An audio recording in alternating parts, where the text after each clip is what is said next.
Hi there, this is Ranjit from tech2buzz.com, and in this video we're going to do the full review for this Gionee Dream D1. I've already done the unboxing for this phone, so you can check out this video for more info. And this is a flagship phone from Gionee, and it sports some very good specs. First, let me talk about the screen. It sports a 4.65-inch screen with a 720p HD display. That means it has a resolution of 1280 by 720, and as you can see, the viewing angles etc. are very good because it's a Super AMOLED screen, and the screen is also very crisp. Again, the screen can go very bright. Let me quickly just adjust the brightness. It's an auto brightness, but this is the max brightness, and it can get really bright. The camera can't capture it, but it does become pretty bright, I would say. Also, if you notice, it does not have any physical buttons for navigation. It's like the Nexus devices. We have the back button, this is the home, and this is the multitasking tray. But again, the interface is not stock. Gionee has modified it. As you can see, we can add up to 9 home screens if required, and also we do get this quick toggles. Again, I would say the skin is not that great, and I do occasionally see lags. I won't blame the processor on this, because it's a 1.2 GHz quad-core processor. It's the same MediaTek chipset that we are finding in other budget-oriented quad-core Android phones like the Canvas HT and the Zolo Q800. And also the GPU is the PowerVR SGX 544, and it has 1 GB of RAM. So in terms of configuration, it's pretty good. Also, the front facing camera is a 1 megapixel shooter, and the rear facing camera is an 8 megapixel shooter with LED flash. I would also say that the camera performance is pretty good. I have made a separate dedicated video regarding the camera performance, so you can check out that video for more info. Let me talk now first about the physical overview. And on the top we have this micro USB slot, and on this end we have the volume rocker. Nothing else on this side, and on the bottom we have the microphone, and the 3.5mm headphone jack is at the bottom. If we move to this side, again we just have the power on off button. On the front you'll just find a slab of glass. There's no branding, so the phone looks very sleek. And we have the 1 megapixel front facing camera, and we have this nice earpiece grill, and we have all the sensors like proximity sensors, ambient light sensor, and again we don't have any physical buttons. Again, as I said, because the screen is Super AMOLED, it's really nice to look at. And let's look at the Android version that it comes with. It comes with the Android version 4.1.2, that is Jelly Bean, and we can just lock it like this, and we can just directly go to Google Now also like this. As it's Jelly Bean, Google Now is supported. Coming to the voice quality on this phone was very good. I have no problems regarding the same. Also, the speakerphone is over here, and it's adequately loud. In terms of look also, it's very sleek, and it's a very slim phone actually. And it reminds me of the original Galaxy S2. Even though the screen is 4.65 inches, it is very comfortable to hold. Coming to the battery, here I have some negative aspects. Though the back cover can be opened like this, for example, let me show you. You can pry open this back cover, and Gionee provides us 2 more back covers. As you can see, the battery is a 2100 milliampere battery, but sadly this battery is not removable. So it is like, I don't know what was the design aspect, though they have provided this back cover, but the battery is non-user replaceable. Again, as this is a dual SIM, we can add 1 SIM. The 3G SIM goes here, and the standard GSM SIM goes over here, and we can also add a micro SD card. As of now, Gionee is pre-bundling 16 GB of micro SD card with this phone. Again, as you can see, the back cover is like we have seen in Samsung phones. It's pretty thin, and overall I would say the phone is pretty light to hold and comfortable. So let me put back this back cover now. And in terms of build quality, I have no problems with this phone. The phone feels very nicely built, and there is no creaking noise or anything like that. So in regards to build quality, I have no problems with the phone. As the battery is a 2100 milliampere battery, I would say with medium usage, I was able to last it 1 working day. Nothing spectacular and nothing bad, I would say. And let me also show you the storage first. If you go to the storage, As with all budget oriented phones, it's divided into two parts, the internal storage and the phone storage, but you can just click this preferred location and change the storage to SD card, and I suggest that you do that. And the good thing is that you can just install an app like apps to SD, and thereby move most of the apps to the SD card. Hence, even I was able to install heavy games, for example Asphalt 7 etc. on this phone without any issues. You can check out the gaming review for more info, but overall this phone does allow you to move most of the apps to the SD card, so storage should not be a problem with this phone. Now we are connected to our Wi-Fi, so let's switch on the browser. The default browser is the secure browser, but we're going to test it with Chrome. I downloaded this from the Android market, and let me adjust the brightness first. And let's quickly just go to our website, that's Tech2Buzz. Again, the keyboard is really comfortable to type, so you shouldn't have any problems. And this is the first time we're going to go to our website, that's Tech2Buzz, on this Chrome browser. So let's look at this loading speed, 1, 2 and 3. Again, as you can see, it loaded the site pretty quickly, I would say, no issues. And let's try the pinch to zoom gesture. Again, that's also very good, as you can see. Pinch to zoom gesture is nice. Let's open up one of the stories, and we have YouTube videos that are embedded on this web page. Let's change the orientation.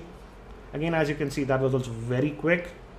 And let's try to play back this video that's embedded on this web page. Hi there, this is Ranjit. Let me raise the volume.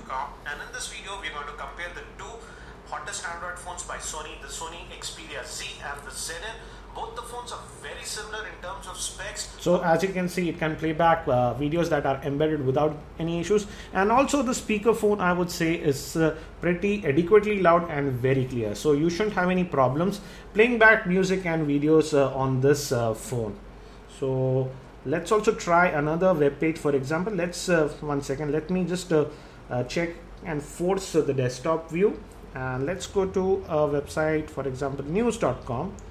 This is a heavy site, and let's see how well this phone manages that on the Chrome browser. Again, as you can see, it's loading it pretty fast, I would say, no issues. And again, pinch to zoom gesture is really good. Scrolling is also very smooth. Let's open up the story. Again, I would say you won't have any problems with regarding web browsing on this Gionee phone. So let me get out of that. Also, in terms of media playback, I had very good experience, and let me show you the same. I have these two videos. This is a 720p video clip, and I'm going to start over. Let me lower the volume. It's going to be pretty loud otherwise. And just notice the black levels. Because of the Super AMOLED screen, it's very clear, and I would say it will be a joy to watch videos on this screen because of the Super AMOLED screen. And also it can play back content like 720p content without any issues. It can also even play back 1080p content. This is a 1080p video, and as you can see, it will play it back without any issues, and it doesn't even skip any frames. This is a high bitrate video. Then also it can play it back without any issue. So in terms of video playback, you should not have any problems with this phone. It's excellent for video playback. Also, I could play back YouTube videos without any issues using the YouTube player. So overall, in media playback, you shouldn't have any problems with this one. Now coming to the camera is a 8 megapixel shooter. Let me quickly show you the same, the interface. Directly from this screen, you can switch to if you click this, it takes a photograph, and if you click this, it can directly take a video. So let me just quickly set this to auto, and you can just tap to an area to quickly focus, and it quickly takes a snap.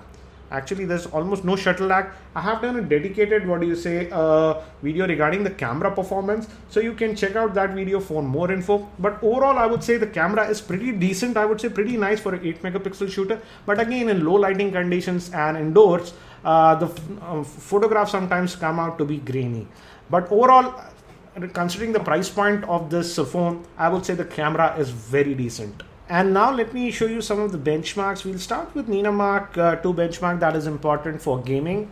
And this tests the GPU, and as you can see, I tested it and we're getting a score of 39.2 FPS, which is a very decent score. And the GPU provided on this phone is a PowerVR SGX 544. And as I said, I also tested it with a lot of games and even high-end games, and it was able to play most of the games without any issues. I've made a dedicated video regarding the gaming, so you can check out this video for more info regarding gaming performance of this phone. Let me also now show you the quadrant. And let me show you the system information. And as you can see, it's known as the Dream D1 Gionee, and the maximum frequency it supports is 1.2 gigahertz. The lowest is 497 megahertz, and it's a 4-core processor, and it's the MediaTek chipset that we are seeing, as I told, in most of these budget-oriented quad-core phones. Also, the memory is 1 gig. And again, let's see the sensors. And as you can see, Gionee did not skimp on the sensors, and it has provided most of the important sensors that are needed. Now let me show you the quadrant benchmark scores. I've saved it, and as you can see, our device got a score of 3927. Again, I would say that's a very decent score, and this is the same score that we are seeing in budget-oriented quad-core phones, for example, Canvas HD, etc. Let me give you a breakup. The total is 3927. Out of that, the CPU got a score of 8801. Memory is 3421. IO is 4836. 2D is 238, and 3D is 2341. I also ran the AT&T benchmark, so let me show you the scores. And we got a score of 12,384. And this is the breakup. So again, very respectable benchmark scores considering the price point at which this phone sells. In India, the Gionee is quoting an MRP of around 17,500, but you should be able to get this phone in the market for around 15,000 or so. And let me also show you the multi-touch points. For example, let me first show you the Compass app. And as I told you, Gionee did not skimp on the sensors, and this Compass app works fine on this phone. Also, let me show you the multi-touch points, and it has 5 multi-touch points. As you can, I invoked Google now by mistake, and as you can see, it supports 5 multi-touch points. So again, that's also decent. Also, as I said, Google now works, and again, it has 1 gig of RAM, and even I would say multitasking is pretty smooth on this phone. Let me kill all these apps now that are running, and let me show you the Android system info. And if we look at the free RAM, it's 590 MB, which is excellent. And I would say I could easily do multitasking without any issues on the phone. Yes, there is some lag at times, and I said that's due to the stupid skin that Gionee has put in. I think if you install a third-party launcher, that lag should not be visible. Also, let me show you the keyboard quickly. And as I told you, it is very easy to type, and this is the standard keyboard that we get. And we do get this predictive text at the top, and you can also move it in this orientation, and it also works. So again, pretty nice, I would say. So how do I rate this Gionee Dream 1 phone from Gionee? I would say it's an excellent phone. The build quality is really good, I would say. And the Super AMOLED screen at this price point, we are not seeing a 720p Super AMOLED screen. So the screen quality is also very good. Again, this is the first Gionee phone in India. Gionee is actually a very big company in China, and this is their first debut. I'm sure that they'll be launching some other models of their phones also. But overall, I'm very impressed with this Gionee phone. The things that I don't like is that stupid skin that Gionee has put. It lags at times. Also, third-party developer support is really limited as of now. And I would say that if your budget is around 15,000 or so, you can have a look at this phone. Overall, I would say the phone was very good, and again, it's a very slim and a sleek phone. I hope you found this video review helpful. That's it for now. This is Ranjit from tech2buzz.com, and I hope to see you in my next video.